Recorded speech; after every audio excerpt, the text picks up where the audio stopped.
ये जो नेक का पोस्टीरियर सरफेस होता है, ये पोस्टीरियर सरफेस जो होता है ये स्ट्रेंथन होता है with the thickening of the bone. यानी यहाँ पे बोन जो होता है उसकी थिकनिंग होती है, जिसे हम बोलते हैं कैल्कर फेमोरल। तो कैल्कर फेमोरल जो होता है ये बोन की थिकनिंग को हम बोलते हैं, जो इस पोस्टीरियर सरफेस ऑफ द नेक जो है इसे थिकनिंग प्रोवाइड करेगी। ओके, जैसे हम कैल्कर फेमोरल बोलते हैं। अब इस नेक और शाफ्ट के बीच में, ये जो नेक है तो नेक और शाफ्ट के बीच में एंगल होती है, वो जो एंगल होती है वो अबाउट 125 डिग्री होती है इन एडल्ट्स। तो ये जो एंगल है जो एडल्ट्स में 125 डिग्री होती है, ये फीमेल्स में एंगल कुछ कम होती है। वो इसलिए कम होती है क्योंकि फीमेल्स जो होती हैं उनका जो पेल्विस होता है वो वाइडर होता है, इसलिए उनमें थोड़ी एंगल जो होती है कम होती है।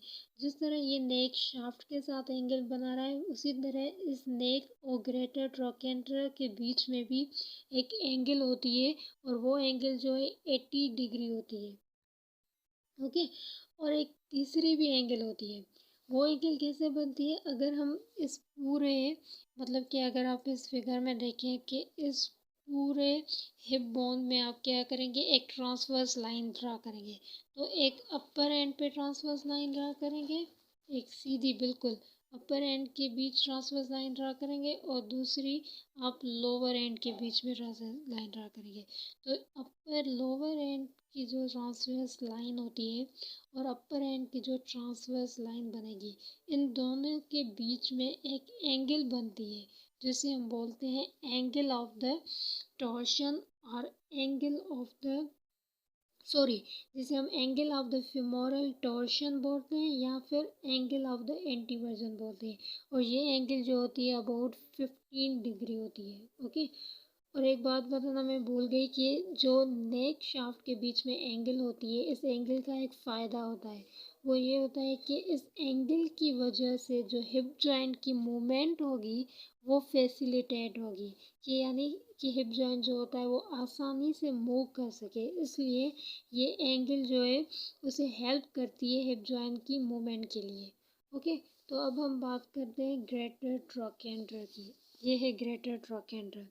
तो ये जो आपको क्वाड्रेंगुलर शेप स्ट्रक्चर नज़र आ रहा है, इसे हम बोलते हैं ग्रेटर ट्रोकेंटर। तो ग्रेटर ट्रोकेंटर जो होता है ये एक लार्ज क्वाड्रेंगुलर प्रोमिनेंस होती है, जो कि अपर पार्ट ऑफ द नेक, यानी नेक जो है इसके नेक और शाफ्ट इन दोनों के अपर पार्ट पे जंक्शन बनाती है। तो नेक और शाफ्ट के अपर पार्ट पे जो जंक्शन होता है वहाँ पे एक क्वाड्रेंगुलर प्रोमिनेंस प्रेजेंट होती है, जिसे हम बोलते हैं ग्रेटर ट्रोकेंटर। ओके, अब इस ग्रेटर ट्रोकेंटर जो है इसका ये अपर बॉर्डर होता है, ये वाला, इसे हम बोलते हैं अपर बॉर्डर। तो इसका एक बॉर्डर होता है जिसे हम बोलते हैं upper border of the greater trochanter. और इसका जो अपर बॉर्डर होता है वो कौन सी लेवल पे होता है, ये centre of the head of the femur की लेवल के पे होता है। तो जहाँ पे सेंटर होता है फीमर के हेड का, जहाँ पे सेंटर होगा है उसी लेवल पे ये इसका अपर बॉर्डर होता है ग्रेटर ट्रोकेंटर का। ओके, और इसके सरफेसेस की अब हम बात करें तो इसके 3 सरफेसेस होते हैं। एक ये जो आप देख रहे हैं ये इसका एंटीरियर सरफेस होता है। ओके, और दूसरा यहाँ पे आप देखेंगे कि ये इधर साइड पे जो सरफेस आ रहा है ये इसका मीडियल सरफेस है, क्योंकि ये जो साइड आ रही है ये मीडियल होती है। ये जो हेड होता है फीमर का ये हमेशा मीडियल ही प्रेजेंट होता है, यानी टुवर्ड द मीडियल साइड होता है, चाहे राइट का और लेफ्ट का होता है दोनों का मीडियल साइड पे ही होगा। तो यहाँ पे जो सरफेस आएगा मीडियल सरफेस होगा। ओके, और ये जो सरफेस आ रहा है ये होगा इसका लेटरल सरफेस। तो एक हो गया इसका लेटरल सरफेस, ये हो गया मीडियल सरफेस, और तीसरा हो गया इसका एंटीरियर सरफेस। ये 3 सरफेसेस होते हैं ग्रेटर ट्रोकेंटर के। अब ये जो इसका मीडियल सरफेस होता है, इस मीडियल सरफेस पे हमने पहले ही बात की कि यहाँ पे एक हॉरिजेंटल ग्रूव प्रेजेंट होता है, जिसे हम बोलते हैं ट्रोकेंट्रिक फोसा, जहाँ पे ओब्चुएटर एंटेरस का टेंडन इंसर्ट होता है। और दूसरी एक रफ इम्प्रेशन भी होती है।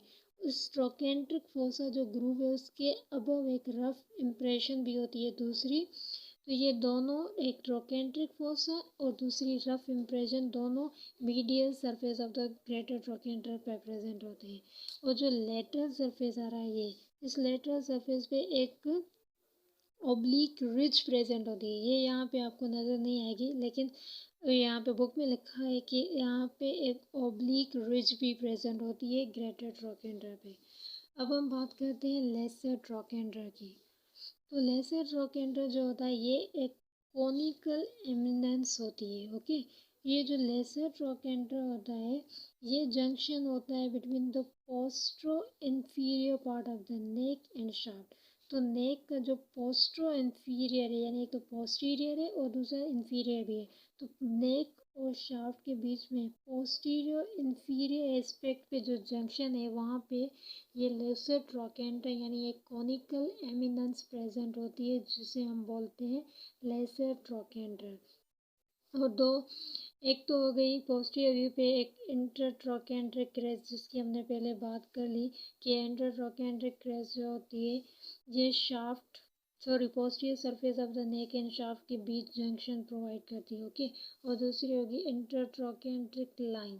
तो इंटरट्रोकेंट्रिक लाइन जो है ये एंटीरियर सरफेस ऑफ द नेक और शाफ्ट के बीच में जंक्शन होता है। और हाँ, इस इंटरट्रोकेंट्रिक लाइन पे यहाँ पे एक छोटा सा ट्यूबरकल भी प्रेजेंट होता है। और इसी तरह एक पोस्टीरियर व्यू पे जो एक क्रेस्ट आ रही है जिसे हम इंटरट्रोकेंट्रिक क्रेस्ट बोलते हैं, तो इस इंटरट्रोकेंट्रिक क्रेस्ट पे भी मिडल पे, जस्ट इसके मिडल पे एक ट्यूबरकल प्रेजेंट होता है जिसे हम बोलते हैं क्वाड्रेट ट्यूबरकल। तो यहाँ पे भी एक ट्यूबरकल प्रेजेंट है जिसे हम बोलते हैं क्वाड्रेट ट्यूबरकल। तो यहाँ पे upper end of the femur bone जो है वो कंप्लीट हो गई। जो यहाँ पे हमने पूरे सारे के सारे पार्ट्स जो है अपर एंड पे डिस्कस कर लिए। तो यहाँ पे हम अपनी वीडियो को एंड करते हैं। Thank you so much.